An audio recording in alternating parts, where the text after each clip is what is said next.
Joseph, you're on the Ken Coleman Show. How's it going, Ken? Joseph, I'm having a blast, man. I'm ready to help you. What's going on? So basically, a little quick synopsis.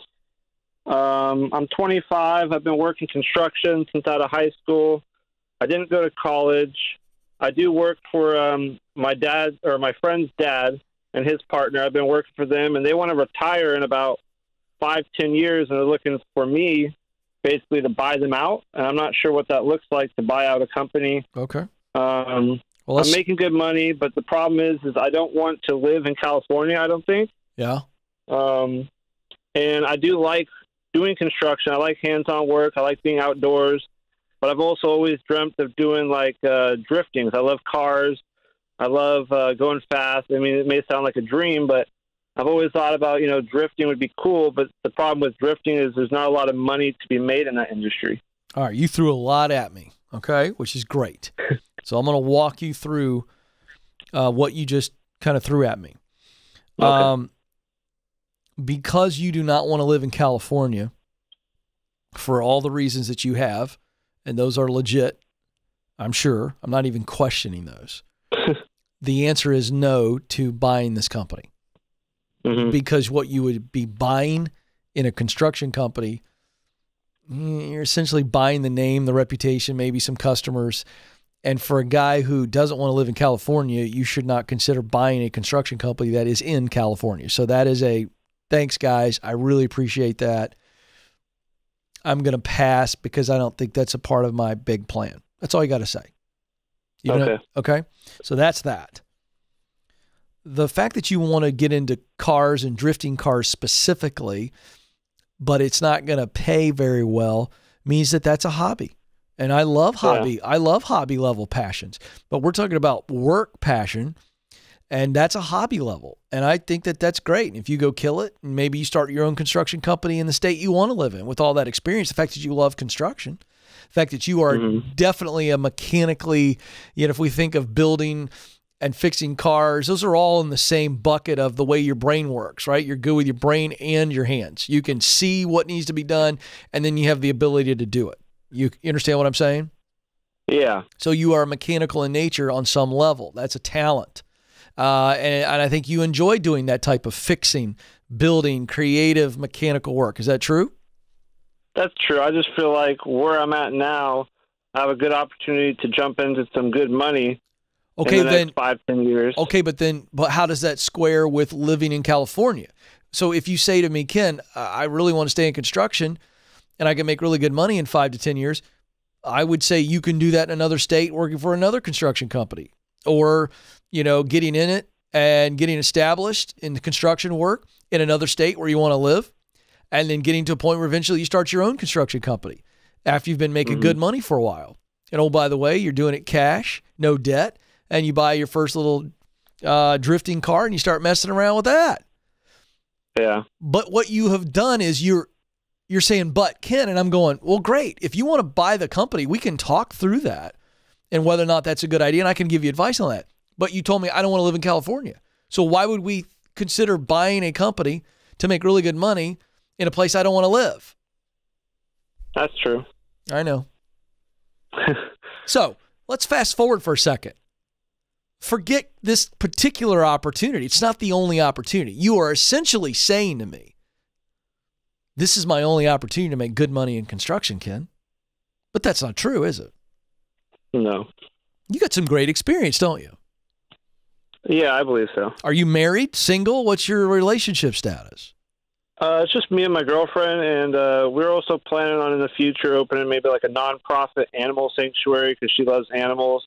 Okay, great. But what does she feel about you not wanting to stay in Fullerton? She doesn't want to stay here either. All right. Do you guys, first of all, are you guys planning to, are you going to put a ring on it, or is this just kind of a, well, we're just kind of doing this thing? We're serious. We're definitely serious. Okay. Has the discussion happened about where would we want to start our life together if we don't want to be in Fullerton, California? Yeah, we've been putting our eyes set on Colorado. Great. Where in Colorado? Colorado Springs. Wonderful. I know the city well. I'm on the air there on a local talk radio station. Let me tell you, actually, it's kind of fun. Got to tell these folks on because now I'm on KRDO, AM 1240 and FM 105.5. So there you go. But anyway, Colorado Springs is a great area. So here's what happens. You two start figuring out, well, what do we think that timeline is to move to Colorado Springs? Well, since you don't have kids yet, I think you both need to be working because that allows you to maximize that time without children and work hard, save up money so that she can eventually start that nonprofit. And you've got a lot of options as well. So what are the construction companies in Colorado Springs? Are they hiring? And do they need somebody who can do what you need to do? Because if you can go in there and make really good money in construction and move up, and then once you're established, maybe start your own construction company or home reno company or whatever you want to do. It's that simple, brother. I mean, you are a talented guy. The trades are still booming, and they boomed even through the height of the corona. And if we're saying that this is a second spike we're going through, they're still booming. So I guess what I'm saying is that you guys get to choose. Hey, we want to go to Colorado Springs. Great. Start making a couple trips there and making some connections with people and get a couple face-to-face interviews. And so how would I make that jump? Would I get the interview and then go down there, or would I tell my bosses first? Or no, you don't need to tell them yet. You don't know what you're telling them. There's nothing to tell them. True. So until you get a job offer in Colorado Springs, I wouldn't tell them. Keep knocking it out, doing a great job. They really value you. So, you give them advance notice once you've got a deal on the table. Then you say, hey, guys, I'm making a move to Colorado Springs. But you don't move until you got something. So I'd start working relationships. Do you know anybody that lives in Colorado Springs? Yeah, we know a couple up there. Well, that's what I thought. So boom. Who are the construction companies? Get on the internet. There's a limited amount of people that are doing the kind of work that you can do in Colorado Springs. Yeah. It's not going to be hard to find them. Then you go to this couple and go, do you guys know anybody that works over there? Or do you know anybody that knows somebody over there? And you go visit them and see if that couple let you stay with them and use some vacation time. And you go in and go on the couple job sites and say hello. You know that world. It's not like walking into an office building and dealing with a receptionist and a security guard. Walk around the construction site, smile, and say, hey. Hey, who's the foreman? Who's the boss man? Oh, yeah, right over there. Hey, man, I'm Joseph. My fiance and I are getting ready to move here. And I've been a foreman or whatever for this company in California for 7 years. You tell them your story. And listen, you may not have anything right now, but I'm just meeting people because, I'm looking to come in and jump in and do the work I've been doing. You know how easy that is. Yeah, that's great advice. I know. It's really good. So listen. It's eye-opening. Yeah, Thank you. That's all you got to do. If you spent 3 days in Colorado Springs showing up on construction sites, you'd have all types of information.